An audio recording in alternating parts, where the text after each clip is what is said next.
तीन दामाद की सास पार्ट 2।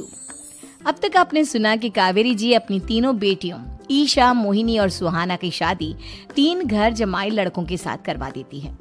उन्हें लगता है कि ये लड़के शायद घर का कामकाज संभाल लेंगे, लेकिन उनके तीनों घर जमाई बहुत आलसी थे। वो नौकरी भी नहीं करते थे और बाहर का काम भी नहीं। कावेरी जी ने अपनी बेटियों से कहा कि वो प्रेगनेंसी का बहाना बनाकर अपने पतियों को सबक सिखाए। अब सुनिए आगे। मम्मी, आपने जैसा कहा था हमने वैसा ही किया, लेकिन देखिए ना, विवेक का हाल तो वैसा का वैसा ही है। घर में ना सुबह का नाश्ता बनता है और ना खाना।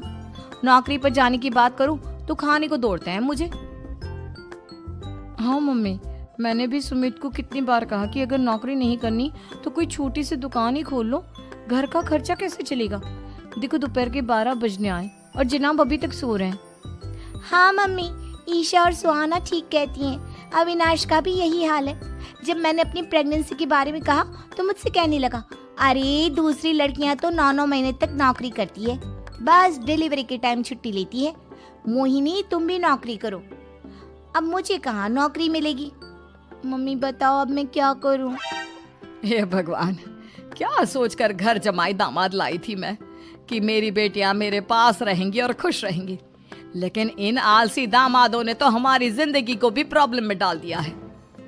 मैं तो कहती हूँ मम्मी, हम लोग वापस अपनी जॉब पर जाना शुरू कर देते हैं। बता देते हैं इन लोगों को कि हमने प्रेगनेंसी का बहाना किया है। नहीं नहीं बेटा, ऐसी गलती भी मत करना। अगर तुमने ऐसा किया तो इन तीनों की आदत और खराब हो जाएगी।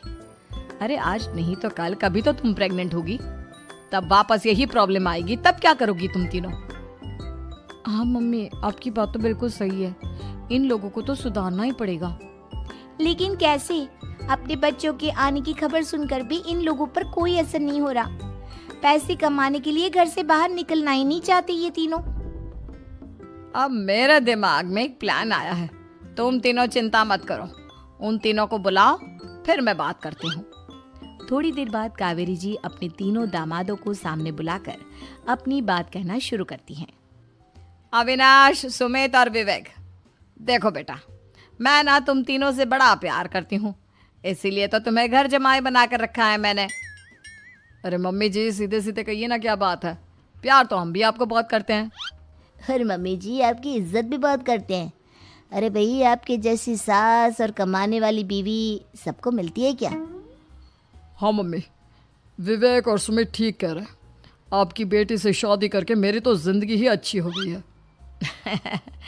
जानती हूँ मैं, और ये भी जानती हूँ कि तुम तीनों अपने अपनी बीवियों से बहुत प्यार करते हो। बेटा, बात ऐसी है कि हमारे कुल गुरु ने कहा है कि प्रेग्नेंट होने के बाद मेरी तीनों बेटियां शुरू के 4 महीने हमारे गांव में जाकर रहेगी, जहां मेरे चाचा जी रहते हैं। अरे लेकिन क्यों मम्मी, गांव में जाकर रहने की क्या जरूरत है इन तीनों को? वो क्या है ना बेटा, हमारे परिवार को एक श्राप है। अगर मेरी बेटियों ने यहाँ पर बच्चा पैदा करने की कोशिश की तो उनके बच्चों को कुछ भी हो सकता है। इसलिए अब से लेकर 4 महीने पूरे होने तक इन्हें गांव वाले घर में रहना पड़ेगा। हाँ तो इसमें प्रॉब्लम क्या है मम्मी जी? हम भी वहाँ जाकर रहेंगे, पिकनिक मनाएंगे। अरे भाई, बीवी जहाँ हम भी वहाँ। हाँ यार, आइडिया तो बहुत अच्छा है। शहर की ज़िंदगी में रह रहकर परेशान हो चुके हैं, अब कुछ दिन गांव में बिताएंगे। तुम लोग समझने की कोशिश क्यों नहीं करते? तुम में से कोई भी वहाँ नहीं जा सकता, और मैं यहाँ रहूँगी ना तुम तीनों के साथ। 4 महीने की तो बात है, उसके बाद ये तीनों ही लौट कर आ जाएंगी। ठीक है मम्मी जी, अब हमारे बच्चों का सवाल है तो ये तो करना ही पड़ेगा। कावेरी अपनी तीनों बेटियों को कुछ दिन के लिए घर से बाहर कहीं दूसरे शहर में रहने के लिए भेज देती है। कुछ दिनों के बाद, अरे मम्मी जी, बहुत दिन से पिज्ज़ा नहीं खाया, मंगवाइए ना। क्या बताऊं बेटा, पहले तो बेटियां खर्चा दे देती थी क्योंकि उनकी नौकरी थी, लेकिन अब तो मेरे पास पैसे ही नहीं बचे। थोड़े बहुत पैसे हैं जो बच्चों की डिलीवरी में काम आएंगे। लेकिन मम्मी जी, आपकी बेटियों को वापस आने में तो अभी बहुत वक्त बाकी है। वही सोच सोच कर परेशान हो रही हूँ। सोच रही हूँ कल से दूध भी बंद करवा देती हूँ। अब दूध वाले को देने के लिए पैसे भी तो नहीं है ना। अरे नहीं नहीं मम्मी जी, अगर दूध भी बंद करवा दोगी तो मुझे चाय कहाँ से मिलेगी? और चाय के बिना मैं तो मर ही जाऊंगा। क्या करूं बेटा, इसके अलावा हमारे पास कोई ऑप्शन नहीं है, मेरे पास पैसे ही नहीं बचे। इस तरह कावेरी जी धीरे धीरे अपने तीनों दामादों को पैसे देना बंद कर देती हैं और घर में खाने पीने की चीजें लाना भी बंद कर देती है।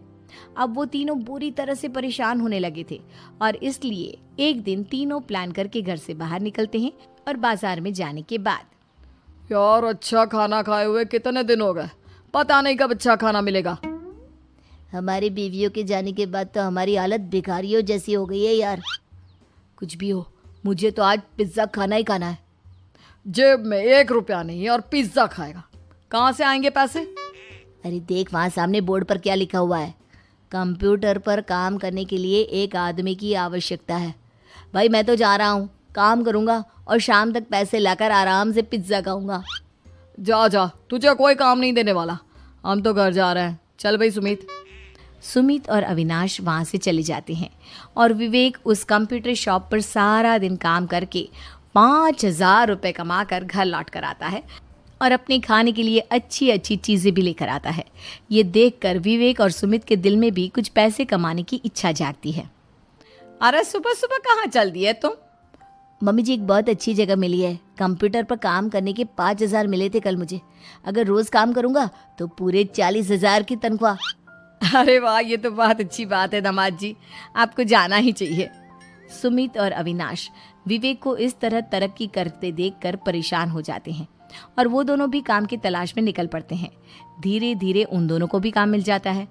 अब कावेरी के तीनों दामाद छोटी मोटी नौकरी करके अच्छा पैसा कमाने लगे थे। एक दिन कावेरी उन्हें अपने पास बुलाती है। अरे वाह, विवेक 40,000 कमा लेता है, अविनाश 60,000 और सुमित तुम भी 40,000 के आसपास कमा ही लेते हो। कुल मिलाकर तुम अच्छे खासे पैसे कमा रहे हो बेटा। हाँ मम्मी जी, बहुत मज़ा आता है जब महीने के एंड में मोटी रकम हाथ में आती है। पूछिए मत मम्मी जी, घर में रहकर रोटी बना बना कर औरतों जैसा महसूस होने लगा था मुझे तो। हाँ बेटा, तुम तीनों की बात तो बिल्कुल ठीक है और जानते हो अब तुम तीनों की पत्नियां भी वापस लौट कर आने वाली है। लेकिन मम्मी जी अभी तो उन्हें गए सिर्फ 2 महीने हुए हैं, आपने तो कहा था वो 4 महीने के बाद लौट कर आएंगी।